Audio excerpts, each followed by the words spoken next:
Israel खुद पर हुए अत्याचार को ना कभी भूलता है और ना ही दुनिया को भूलने देता है। इसलिए दुनिया की नजरों में भले ही गाजा के अंदर सीज फायर चल रहा है, लेकिन इजराइल की सेना चुप नहीं बैठी है और वेस्ट बैंक के अंदर इजराइल ने बड़ी जंग छेड़ दी है।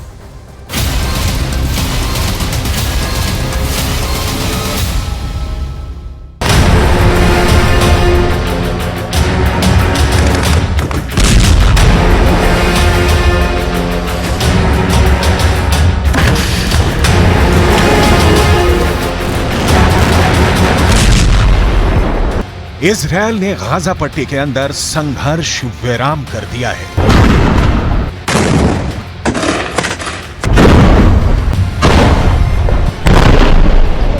लेकिन बहुत ही रणनीतिक दृष्टि से इजराइल ने फिलिस्तीन के दूसरे हिस्से यानी कि वेस्ट बैंक पर ताबड़तोड़ हमले शुरू कर दिए हैं।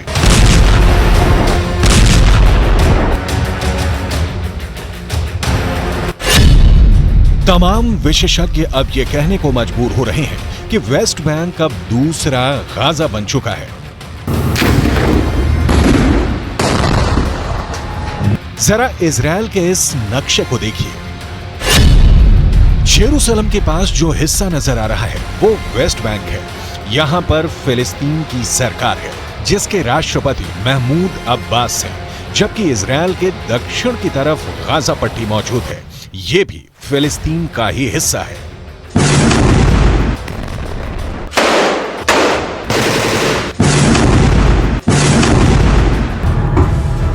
साल 1948 में जब इजराइल और फिलिस्तीन का बंटवारा हुआ, उस वक्त फिलिस्तीन को गाजा पट्टी का हिस्सा इसलिए दिया गया ताकि गाजा पट्टी के माध्यम से फिलिस्तीन का संपर्क समंदर से हो सके और वो विकास की ऊंचाइयों को छू सके।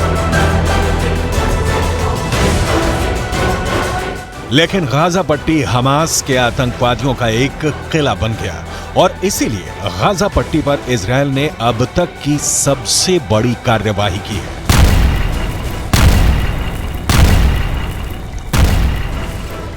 लेकिन 7 अक्टूबर के बाद से यानी इजराइल पर हमास के आतंकवादी हमले के बाद से जिस तरह की परिस्थिति का निर्माण हुआ है, उसके बाद अब इजराइल ने वेस्ट बैंक पर अपने हमले बहुत तेज कर दिए हैं।